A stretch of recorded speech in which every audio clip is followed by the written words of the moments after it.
Hey, podcast listeners. Tired of ads barging into your favorite news podcasts? Good news. With Amazon Music, you have access to the largest catalog of ad-free top podcasts included with your Prime membership. Stay up to date on everything newsworthy by downloading the Amazon Music app for free or go to amazon.com/ad-free news. That's amazon.com/ad-free news to catch up on the latest episodes without the ads. The mighty and resilient Merrimack River, carving through the communities of our great region. My name is Linda Lorden, proud president of Merrimack County Savings Bank. And like the river that serves as our namesake, we're a constant yet ever-changing presence. Because to us, it's bigger than banking. It's about powering communities and putting people first. It's about knowing where you came from and where you're going. That's Merrimack style. Visit us at themerrimack.com. This can be a lot of people's ticket out of a really bleak existence. And people that aren't big fans of fighting don't realize how much this impacts people's lives.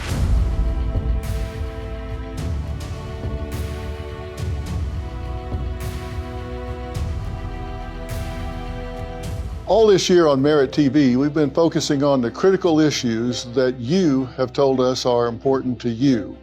And we've been trying to bring them to you with as much clarity as possible.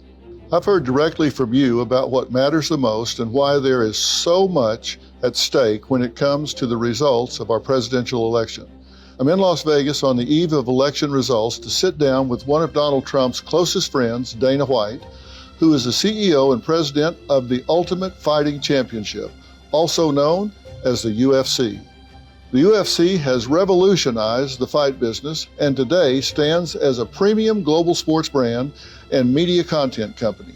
Tonight, in an in-depth interview, Dana will not only discuss his inspiring self-made rise to success, but also his concerns about the state of this great country and why he believes former President Trump should be reelected.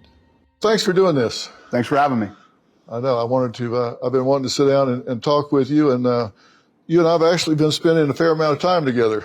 We have, yeah, it's been good. Yeah, it has been good. So we're at the world headquarters of UFC right now.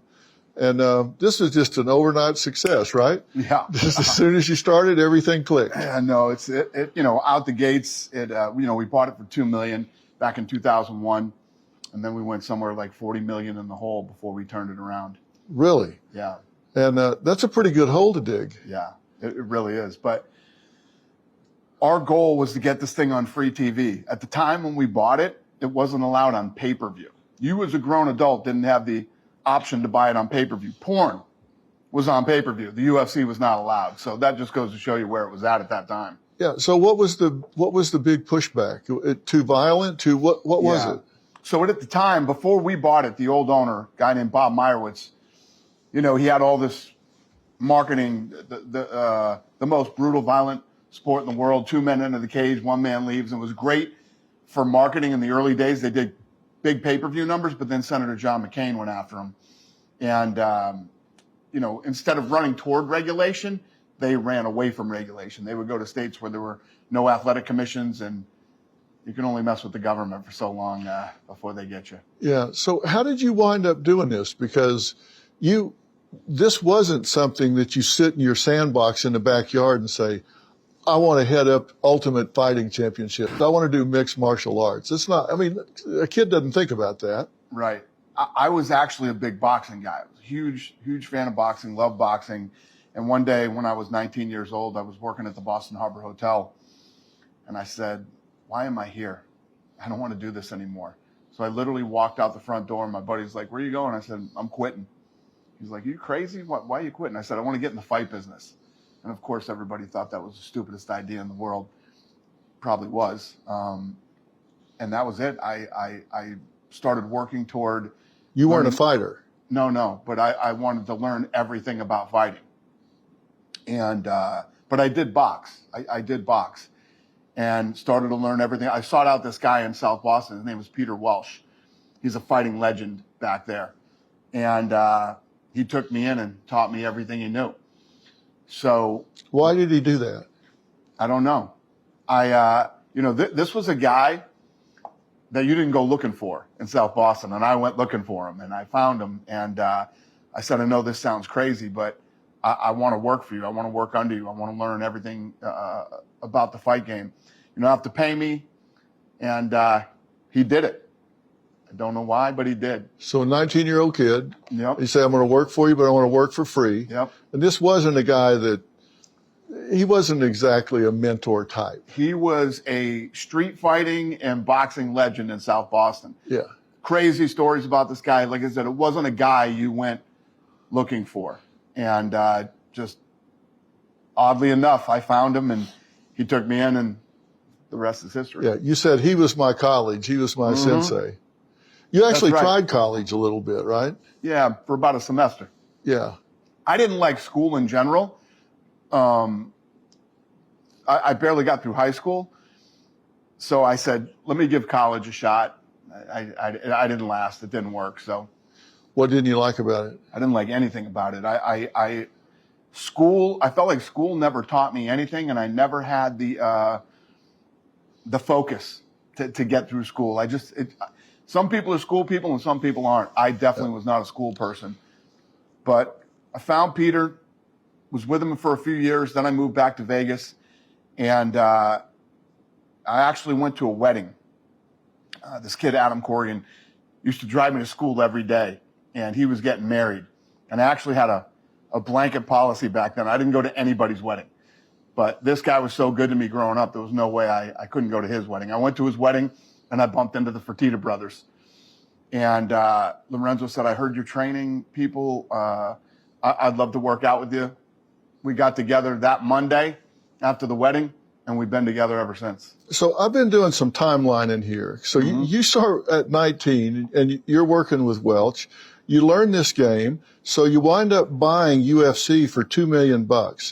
And then 3 years later, you're 40 million in the hole. So you turn $2 million into minus 40 million Right. In 2 years. Right. And actually 3 years. It was more around 2005. Yeah. And at 2005, you started the Ultimate Fighter TV competition. Right. That changed everything. So reality television was big at the time. We knew we had to get on television. It wasn't allowed on pay-per-view. How do you get it on free TV? And reality just started to get big. And that blew up. But at first, you had to pay to get this on TV. Right. So we started shopping this thing around. Nobody liked it. Then, at the time, the Nashville network just switched over to Spike TV, which they were calling the men's network. I mean, if we don't fit there, where do we fit? So we went and met with those guys. They hated it and didn't want to pay for it. And we said, well, what if we put up the money? Cost $10 million for the show. They liked that idea better. And what was amazing was we put up the $10 million, and it was the last $10 million that the Fertittas were going to invest in the sport. So the thing blows up, and because we paid for it, we owned 100% of everything. We owned all the rights, and so it was actually a blessing that they didn't like it. So how many seasons for Ultimate Fighter competition? It's still going. I know. Yeah, it's still going. I don't even know what we're on. We're on 30-something. 32. 32? Well, thank you. 32. I've been doing a timeline. 32 seasons. And this thing started out, you paying $10 million, and it's thrown off. UFC realized a revenue of over $200 million by the second year. I mean, this thing just blew up. It did. It really did. We had this philosophy. Could we be this wrong? Could we be this out of touch with reality? We felt like if this thing was introduced to the masses, they would love it as much as we did. And we were right, thank God. Yeah, I would say you're right. Then it was 10 years later, you started out with apparel in year 14. You started apparel. You got into that. Then in 15, you built this amazing campus here. So what's this thing worth now? Yeah, I mean, this thing is anywhere from 12 to 15 billion now. 12 to 15 billion dollars. Yeah. So you're standing in the lobby, hauling bags, and you say, I don't want to do this anymore. I'm out of here. I want to get in the fight game. And so now we're sitting here in this campus. It's worth 12 to 15 billion dollars. Do you ever stop and think, are you kidding me? Supply chain issues are on the rise, whether caused by natural disasters like Hurricanes Helene and Milton, global conflict, or worldwide inflation. The impacts are being felt across the board. When there's an urgent need for essential items like medications, these delays can become catastrophic. In the face of disruptions and cutoffs, how will you care for yourself and your loved ones? The Jace case provides peace of mind for families during times of shortages, delays, and disaster. It's an emergency medication kit containing 5 life-saving antibiotics that treat the most common and deadly bacterial infections. By completing a simple online evaluation, you'll be prepared for the unexpected. Don't wait until it's too late. The time to prepare is now. Right now, you can receive a discount on your Jace case. Just go to jace.com and enter promo PHIL at checkout. That's promo code PHIL at jace, JASE.com, ensuring you have the right medications when you need them most. I mean, really, do you ever start to think, are you kidding me? Sometimes, yes, but I'm always thinking about what's next, how much bigger can it be? Technology keeps getting better, and technology has been our friend. The world is getting smaller. We now have fighters from you name a place, we can get a fighter from there. And, when you and I grew up, there was Channel 3, Channel 5, Channel 8, and Channel 13. And you got them, right? And then by the time we got up to high school, it was like 33 channels on cable. And then cable blew up and was massive, and satellite. Well, now streaming is big. So when I look at the ceiling for this business, it's 8 billion.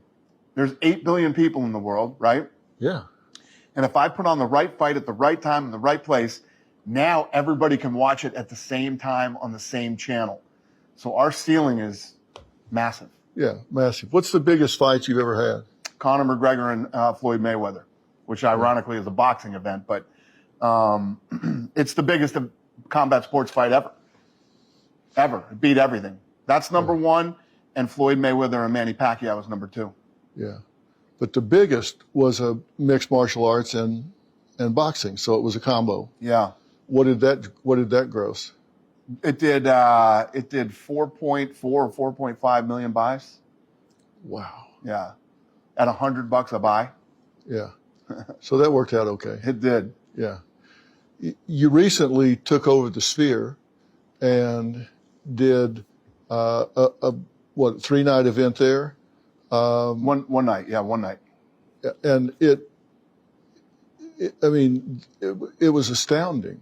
Thank you. I mean, the graphics, and it was astounding. And that's something that will be in your library forever. Yeah. Were you happy with it? Yeah, I was very happy with it. It was obviously a very special night. We were the first ones to ever pull off a live sporting event at the Sphere. And it was incredible. Broke all of our records, but I'll never do it again. You figure once and you're done? One and done. Yeah. So what's your work life balance? How are you doing that? I work a lot, but I also spend a lot of time with my family, go on trips, and my kids are older now. So, my daughter's a senior in high school, and I have a 22 and 23-year-old boys. So my oldest son lives in Boston now. He's out there doing his thing.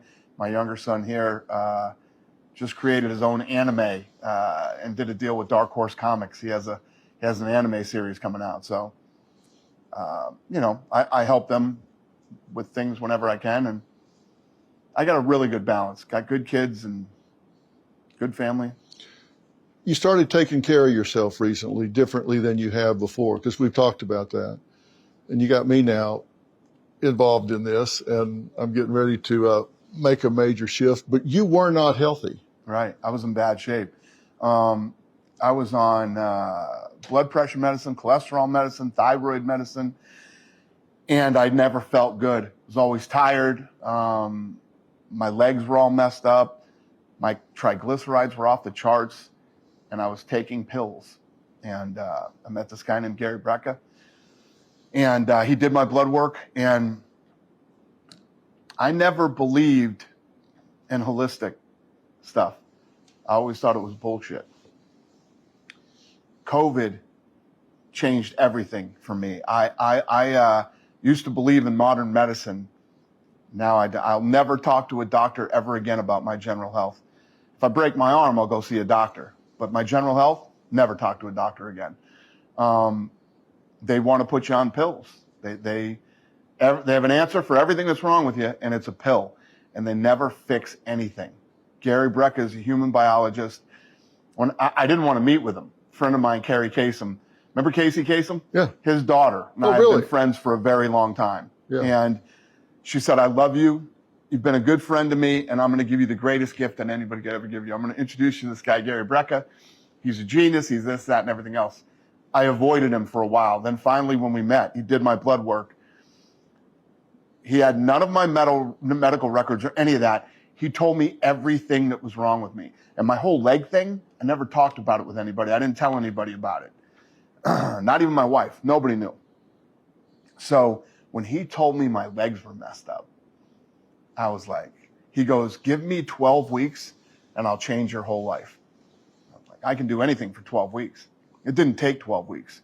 6 or 7 weeks in, I felt unbelievable. And right now here, I mean, you know, we were just talking about it, how much running around I'm doing. I'm 55 years old. I'm running all over the place, flying here, flying there. I've never felt better in my life. Yeah, and this is, you couldn't even sleep. You said you were waking up, throwing up at night. Right, my sleep apnea was so bad, I threw up every night. Every night when I went to sleep, I would wake up gasping for air, choking, and I threw up every night. I was throwing up so much that I was starting to lose my voice regularly. And yeah, Gary Brecka does this thing where he does your blood work, and he estimates how long you have to live. He gave me 10.8 years or 10.4 years or whatever it was. And me and my wife truly believed that he was wrong, and I didn't have that long. Thought I had less. Thought he was optimistic? Yeah, he was being overly optimistic. Yeah, he's amazing. He's incredible. And every time I talk about him, people pop up on the internet, and there's all these doctors and weirdos on the internet that start talking about either I'm being paid or this isn't real. And I always tell people, I'm sharing this with everybody so that other people could do it, and people out there can have hope that if you're on all these pills from these doctors, you don't need to be. And he's done it with my 81-year-old mother-in-law. Tons of that guy, Adam Corrigan, that I told you used to pick me up. He had to have a stent put in his heart at 53, changed his life. I mean, it's just, Dr. Phil, when you start doing this with Gary Brecka, you're going to sound like me in 6 months. Yeah, I see him for the first time next week. Now, let me ask you something. You are very self-directed. Would you agree? Yeah. And we have some things in common. My dad was a bad alcoholic. Mm-hmm. Your dad was a bad alcoholic. Right. And I know I got to be, as a lot of children of alcoholics are, you got to be very self-reliant at a very young age. Yeah. Do you regret growing up that way? No, I wouldn't change one thing. Loved every minute of it. I wouldn't be, you know, I had issues with my mom. I moved out of my house when I was 15. My dad was an alcoholic. I grew up with a single mom. Me and my sister, she was never there. She worked all the time. And I wouldn't change one thing. I wouldn't be who I am today if it wasn't for the way I grew up. Yeah, I feel the same way in many respects. I wouldn't wish that on my children. I wouldn't want them to grow up the way I did, because I went through a lot of things that I made sure mine didn't. Yeah, exactly. You have a choice. You either do what you were modeled, or you go the other direction. Right. I went the other direction, but you know, I never brought kids home, because you never know what you're going to find when you do. I mean, or the window's going to be kicked out. You know, the light's going to be turned, utilities on or off or whatever. But you do become self-reliant, and that seems to me that's defined you.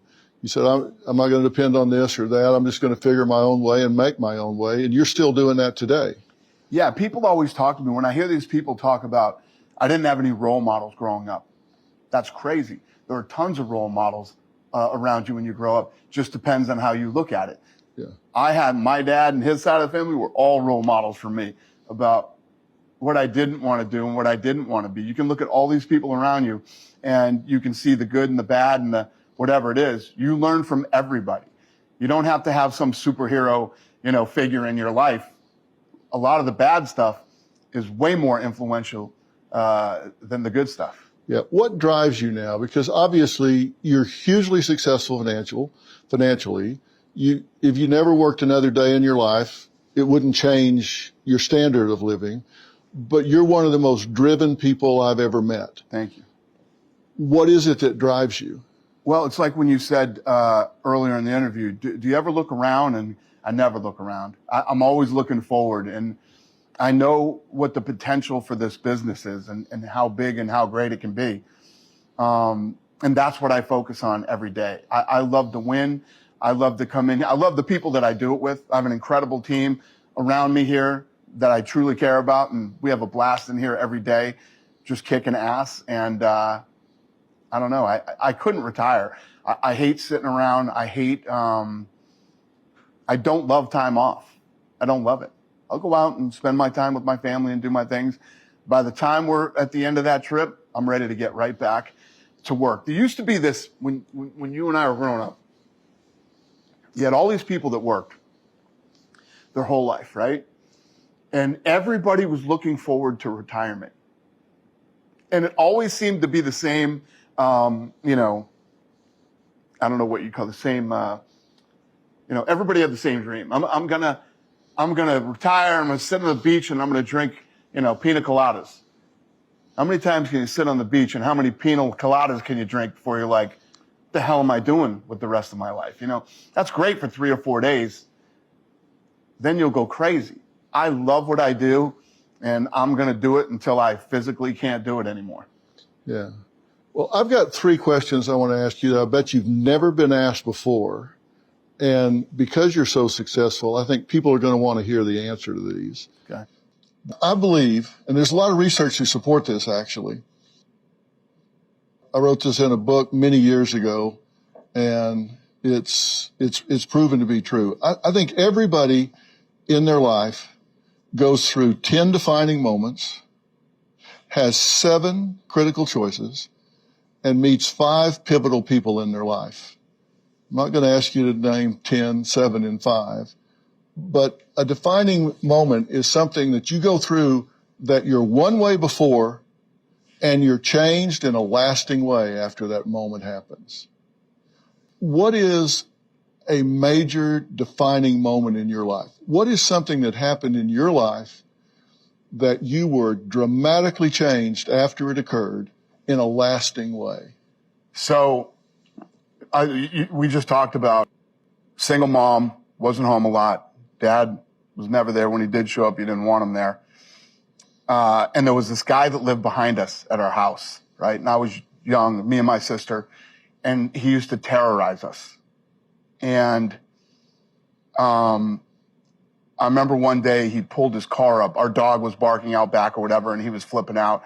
Pulled his car up right into our driveway and was laying on the horn and was beating on our front door. And it woke me up, and I was like, I thought it was my dad drunk showing up at the house. We had these diamond windows in our door, and I went out there and his face was like right in the window screaming. And I remember I was scared, and I was like, oh my God, there's no man in the house. You know what I mean? Is this guy going to kick the door in or whatever? And I just kept thinking, if my father was here, he would literally kill this guy, right? So that happened, and we had a few of these things that went on with this guy that lived behind us. Guy terrorizing a single mom and their 2 little kids. Then one day, I'm 15 years old, and I'm sitting at the kitchen table, and I hear this screaming. And I'm listening. He was screaming at my mother in the backyard, and something just snapped. And that was the day. I ran out back, and I jumped up on the wall, and I said, if you ever stick your fat face over this wall again, I'm going to beat the out of you. The guy literally turned around, went back in his house, and we never heard from him again. That's what a coward this guy was. And that day when that happened, everything shot. I didn't live at home much longer after that. And it was the day that, I don't know if you want to call it the day you become a man or the day you whatever, but my whole life changed after that day. Defining moment. 100%. You were different after that in a 100%. lasting way. What clicked in you? What changed in you? What did you realize in that moment? I don't know. To this day, I don't know still.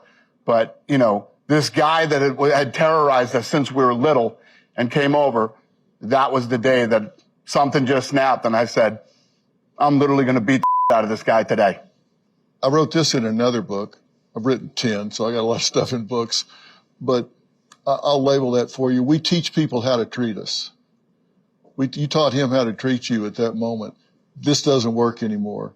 You need to go back in your house and shut up. Right. I've seen you do it many times. You teach people how to treat you. And I've seen you with a lot of people, and you always treat them generously and with dignity and respect. Thank you. You do. I don't care if it's a bellman, which you've been, or somebody's moving a car, or somebody on the street, or a homeless person. You always treat people with dignity and respect. And if they choose to be different, then you'll meet them there. But you always engage people that way. Thank you. And because you can be loud and bigger than life and boisterous, but you always take time to treat people nicely. You always do. And everybody around here would say that about you, I'm sure. I've talked to a lot of your people.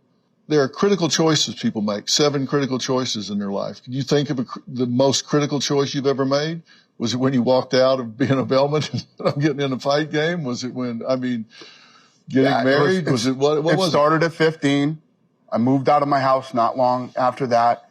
I walked out of that job and said, this is not me. I want something else. Made the move back to Vegas, met the Fertittas. Then there's this whole shift. I was a trainer for probably, almost 10 years. Then you trained Chuck Liddell and Tito Ortiz, right? Well, I managed them. You managed them. I was their managers, yeah. No, I was a trainer. Like, I'd get you in shape. I had boxers too, but where the money really was with training, guys like you. That's where you make the money. And then once we bought the UFC, there's this whole shift that you have. And I think people have this thing in their head. I was a bellman, I was a trainer, now I'm the president of a company, right? And you have to be able to make that, you have to realize and know in your mind that you can do this. Because I think a lot of people that I've talked to that ask me questions about business can't see themselves in that role, or think they're not ready, or think they're not good enough, or think they're not smart enough to step into a role. Well, a week ago I was a bellman. A week ago I was a trainer. You know what I mean? You have to put all that self-doubt. You got to bury that and go for it, and just believe in yourself and know that you can do it. I think that's hard for a lot of people. Yeah, that is. So that was another defining moment. But that's a critical choice too. You got to choose to own it. Because you said I've read where you said I was 33 and all of a sudden I'm managing this multi-million-dollar business. 100%. Because you'd been in gyms and stuff, but all of a sudden you're in this multi-million-dollar business at 33. You got to believe you can do it. Right. So I think the biggest year I'd had when I was a trainer was like $450,000. Now I'm dealing with millions of dollars, right? And it's not a bad year as a trainer. No, I was good. Yeah. Mean guys like me. What do you mean guys like me? I successful guys. I used to train. Listen, I still bump into people here in town. I used to take your class. You used to train me. I used to do this. It was awesome. I loved what I did then too. And, but I trained like a lot of successful guys, housewives, and, I loved it. Yeah. 5 pivotal people. Is there a pivotal person in your life that you look back now and say, but for that person, I might not be who I am today? Yeah. It would definitely be Peter Welsh, and it would definitely be Lorenzo Fertitta. Yeah. What do you think they saw in you that they came out of character I mean, the Fertittas, they invested millions of dollars in you. Because it wasn't the business. They were invested in you. Yeah. Because if you don't work, it doesn't work. Yeah. And Welch, like you said, this isn't a guy that says, yeah, I'm going to do an after-school program. That's not who that guy is. Yeah. Well, when we did the deal, you know, I found out from managing Chuck and Tito that the UFC was in trouble and going out of business. So as soon as I found that out, I called the Fertittas and I said, I think this thing's going out of business. I think we could buy it, and I think we should. Lorenzo started to get into negotiations with Bob Meyerowitz. I didn't know what the deal was going to be. Then they sat me down and said, we want you to be the president of the company, and we want you to run it. And, you know, I didn't see that coming. But I said, let's do it. I'm in. Yeah. What do you think they saw in you that they take this trainer and turn over millions of dollars looking for an upside that's turned into billions? What did they see in you? Well, I think they definitely knew that I was a hard worker. I mean, they saw that for years. They knew that I wasn't afraid to work, number one. But number two, Lorenzo always says, I truly believe that you were put on earth to run this business. You think that's right? Yeah, I do. If you weren't doing this, what would you be doing? I'd still be training people. It's what I love to do. Yeah. You've never been a political guy, but you and I have had conversations.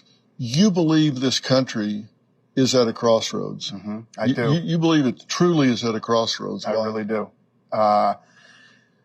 Listen, every time there's an election, right, you have two people running on either side, and you have to look at you personally. How does each candidate speak to you, and how do you think they do? What do you think? How do you think they're going to help every American? And this election here is the first time that I can remember in my lifetime of ever seeing a where one is so unqualified to be the president of the United States. It's actually scary. And I'm not one of these, oh my God, America's doomed and blah, blah, blah, blah, blah. This one is that bad. And has nothing to do with my relationship with Trump or any of that. She is unbelievably unqualified, in over her head, and even she knows it. You think so? 100%. And she knows she's in.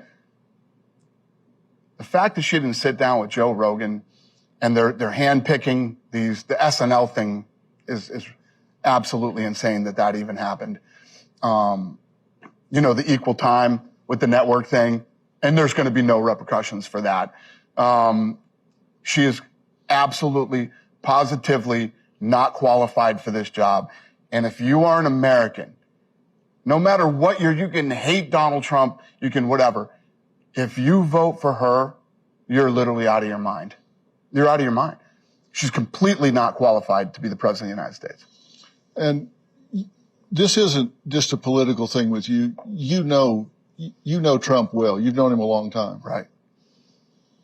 And he was involved in helping UFC get off the ground.